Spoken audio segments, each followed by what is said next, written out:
Heart failure বা হৃদযন্ত্রের অকার্যকারিতা হলো একটি গুরুতর স্বাস্থ্য সমস্যা যেখানে হৃৎপিণ্ড শরীরের চাহিদা অনুযায়ী পর্যাপ্ত পরিমাণে রক্ত সরবরাহ করতে পারে না। এর ফলে শরীরের বিভিন্ন অংশে রক্ত ও অক্সিজেন সরবরাহ কমে যায় এবং ফুসফুস ও শরীরের অন্যান্য অংশে পানি জমা হতে শুরু করে। হার্ট ফেলিওর মানে এই নয় যে হৃৎপিণ্ড পুরোপুরি কাজ করা বন্ধ করে দিয়েছে, বরং এর অর্থ হলো এটি দুর্বল হয়ে পড়েছে অথবা ঠিকমতো কাজ করতে পারছে না। হার্ট ফেলিওরের কারণসমূহ অনেকগুলো আছে। বিভিন্ন কারণে হৃৎপিণ্ডের পেশি যখন দুর্বল হয়ে যায় এবং এটি সংকুচিত আর প্রসারিত হওয়ার ক্ষমতাটা কমে যেতে শুরু করে, সেই কারণগুলোর মধ্যে একটি হচ্ছে হার্টের রক্তনালীর ব্লকেজ।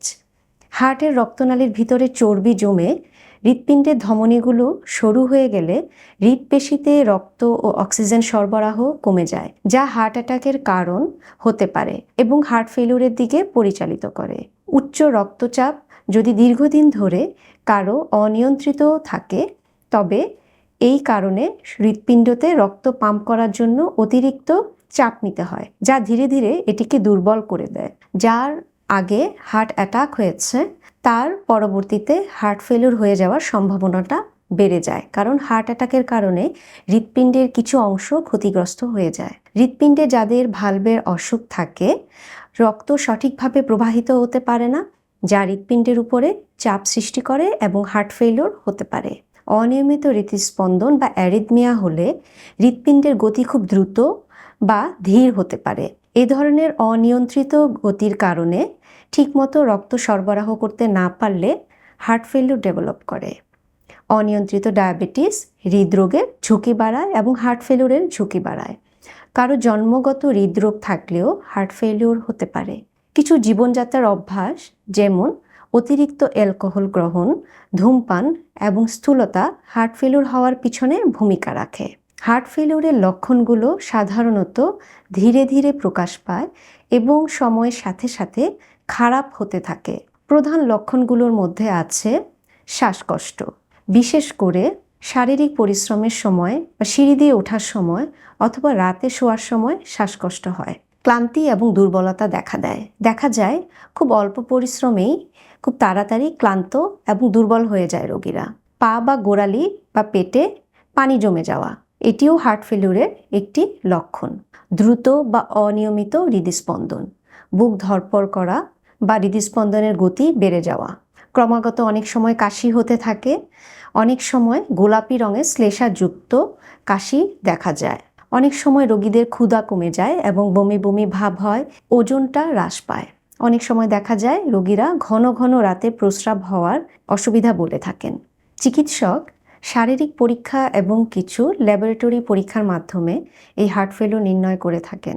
এর মধ্যে রয়েছে কিছু রক্ত পরীক্ষা, ইসিজি, ইকোকার্ডিওগ্রাফি, বুকের এক্স-রে, এমআরআই ইত্যাদি। হার্ট ফেলিউরের চিকিৎসা রোগের কারণ, তীব্রতা এবং রোগীর সামগ্রিক অবস্থার উপরে নির্ভর করে।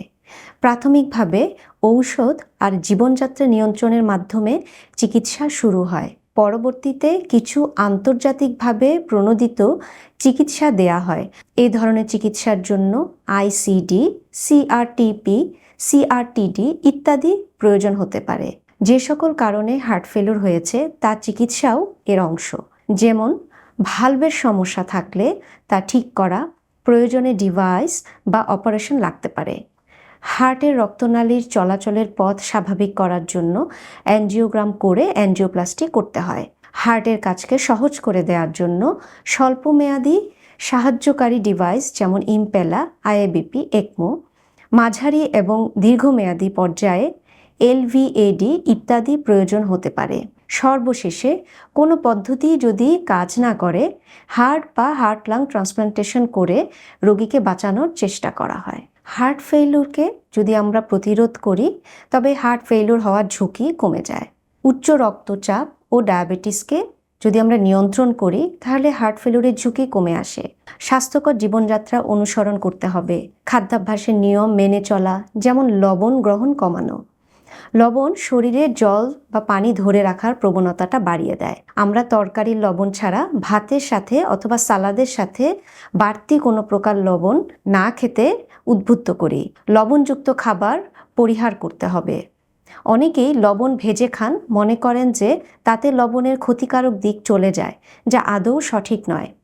স্যাচুরেটেড ফ্যাট জাতীয় খাবার কমিয়ে দেওয়া, যেমন ডালডা, লাল মাংসগুলো বা যেমন খাসির গোশত, গরুর গোশত, প্রক্রিয়াজাত খাবার যেমন সসেজ, পনির, মাখন, cheese, crackers, chocolate, cakes, pastry, ice cream ইত্যাদি, এবং ট্রান্সফ্যাটযুক্ত খাবারগুলো পরিহার করা।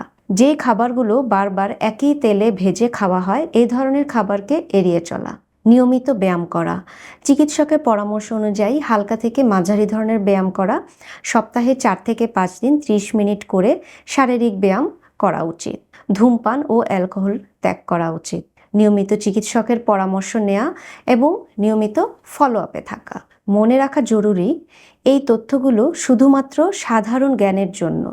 সঠিক রোগ নির্ণয় ও চিকিৎসার জন্য অবশ্যই একজন হৃদরোগ বিশেষজ্ঞের সাথে পরামর্শ করা উচিত এবং ওনার সাথে ফলো আপে থাকা উচিত। 1997 সাল থেকে হার্ট ফেলিউরকে বিশ্বজুড়ে মহামারী রূপে চিহ্নিত করা হয়। বর্তমানে সারা বিশ্বে 65 বছরের নিচে শতকরা 2 ভাগ বা এর কিছু বেশি, আর 65 বছরের উপরে শতকরা 4 ভাগ বা কিছু বেশি মানুষ হার্ট ফেলিউরে আক্রান্ত, যা মোটামুটি 5.5 কোটির উপরে জনসংখ্যা বোঝায়। আমাদের দেশে কোটি কোটি মানুষের মধ্যে তাহলে সংখ্যাটি কত হতে পারে তা সহজেই অনুমেয়। হার্ট ফেলিউরের চিকিৎসা দীর্ঘমেয়াদী এবং ব্যয়বহুল।